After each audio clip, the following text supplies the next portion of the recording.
গড়াইমারি হাসপাতালের বেহাল দশা সংস্কারের দাবিতে পথে নামল এসডিপিআই। ডোমকল বিধানসভার গড়াইমারি হাসপাতাল একটি দীর্ঘদিনের পুরানো হসপিটাল। বিগত দিনে এই হাসপাতালের এমার্জেন্সি পরিষেবা পেলেও বর্তমানে বেহাল অবস্থা। এই যেন এক ভুতুড়ে হাসপাতালে পরিণত হয়েছে। চারিদিকে ছেয়ে গেছে জঙ্গলে, না আছে কোনো পর্যাপ্ত ডাক্তার, না আছে কোনো পর্যাপ্ত স্বাস্থ্যকর্মী। হাসপাতালের বিল্ডিংগুলো ভেঙে ভেঙে পড়ছে। দীর্ঘদিন ধরে হাসপাতালে বেহাল ও জীর্ণদশা নিয়ে এলাকাবাসীর ক্ষোভ থাকলেও উন্নত হয়নি স্বাস্থ্য পরিষেবার। পরিত্যক্ত বেহাল অবস্থায় পড়ে থাকা হাসপাতালে সংস্কার ও উন্নত চিকিৎসা পরিষেবা চালুর দাবিতে এই প্রথম পথে নামল কোনো রাজনৈতিক দল। বৃহস্পতিবার এসডিপিআই ডাকে মমিনপুর থেকে গড়াইমারি পর্যন্ত জনগণের পদযাত্রার ডাক দেওয়া হয়। এই দিনের পদযাত্রায় শত শত মানুষ পা মেলান। এদিনের পদযাত্রায় উপস্থিত ছিলেন এসডিপিআই রাজ্য সাধারণ সম্পাদক হাকিকুল ইসলাম, দক্ষিণ মুর্শিদাবাদ জেলা সভাপতি মাসুদুল ইসলাম, ডোমকল বিধানসভা সভাপতি মিজানুর রহমান, সম্পাদক মাসাদুল হক, সেলিম মণ্ডল সহ অন্যান্য নেতৃত্ব।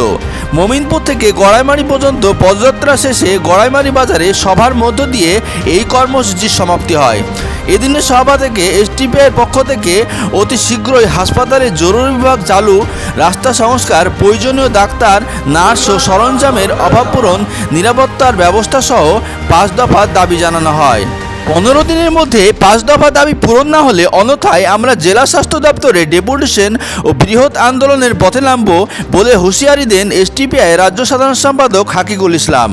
জনগণের পদযাত্রা ও সভা শেষে কি বললেন এসডিপিআই রাজ্য সাধারণ সম্পাদক হাকিকুল ইসলাম, শুনুন বিস্তারিত। গড়াইমারি থেকে ইমাম সাফির report, Domkal news time. Goraimari হসপিটালে এমার্জেন্সি বিভাগ চালু ছিল। এখন যে চিকিৎসা ব্যবস্থা আছে এর চেয়ে অনেক উন্নত চিকিৎসা ব্যবস্থা ছিল। দুঃখ এবং পরিতাপের বিষয় হচ্ছে এখানে বিভিন্ন রাজনৈতিক দল বিভিন্ন সময় ক্ষমতায় থেকেছে, হসপিটালের উন্নতির জন্য তারা কেউ কিছু করেনি। বর্তমানে হসপিটালটা ভুতুড়ি হসপিটালে পরিণত হয়ে গেছে। হসপিটালে মিনিমাম যে সার্ভিস, একটা মানুষের জ্বর হলে যে ওষুধটুকু প্রোভাইড করা দরকার এই হসপিটাল থেকে সেটুকু প্রোভাইড করা হয় না। আমরা আমাদের পার্টির পক্ষ থেকে এর পূর্বে বিডিওর কাছে আমরা লিখিতভাবে লেটার করেছি। স্বাস্থ্য দপ্তরে মুর্শিদাবাদ ডিস্ট্রিক্টের যে জেলা অফিস সেখানে লেটার করেছি। বিডিওকে ডেপুটেশন দিয়েছি, প্রতিনিধি ডেপুটেশন দিয়েছি, মাস ডেপুটেশন দিয়েছি। আজকে আমাদের একটা পদযাত্রা ছিল মমিনপুর থেকে গড়াইমারি বাজার পর্যন্ত, তাতে আমরা হসপিটালটা কভার করেছি। আমরা 5টা দাবি এই মুহূর্তে সরকারের কাছে করছি। অবিলম্বে আগামী 15 দিনের মধ্যে এই 5টা দাবিকে পূরণ করতে হবে। এই 5টা দাবি যদি সরকার না পূরণ করে তাহলে আমরা আরও বৃহত্তর আন্দোলনে ঝাঁপিয়ে পড়ব।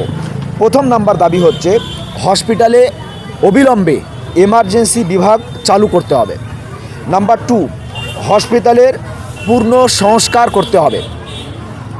নাম্বার 3, মেন রাস্তা থেকে মানে হাডুরপাড়ার মোড় থেকে ঈদগাহ পর্যন্ত যে রাস্তা হসপিটালের সামনে দিয়ে যাচ্ছে, এখানে 5খানা প্রতিষ্ঠান আছে।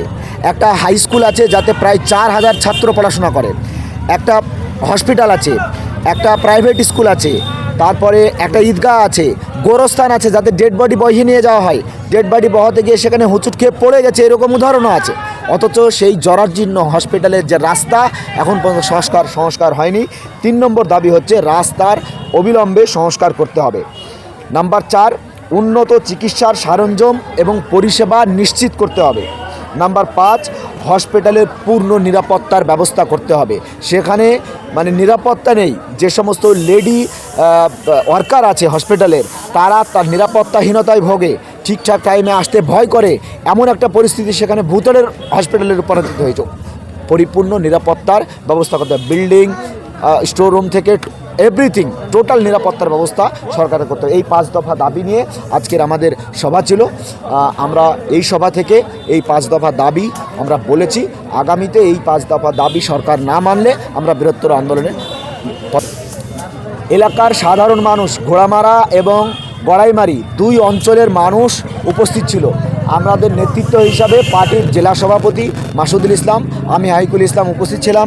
ডোমকল ব্লকের আমাদের সভাপতি মিজানুর রহমান, সম্পাদক মাসাদুল হক সহ ব্লক কমিটির নেতৃত্ব, এখানকার অঞ্চল কমিটি এবং ব্রাঞ্চ কমিটির যারা নেতৃত্ব তারা ছিলেন। জনসাধারণের উদ্যোগ কেমন? জনসাধারণ আমরা যতটা আশা করছিলাম মানুষ আমাদেরকে সাপোর্ট করবে বলে, আমরা তার চেয়ে অনেক বেশি মানুষের কাছে সাপোর্ট পেয়েছি।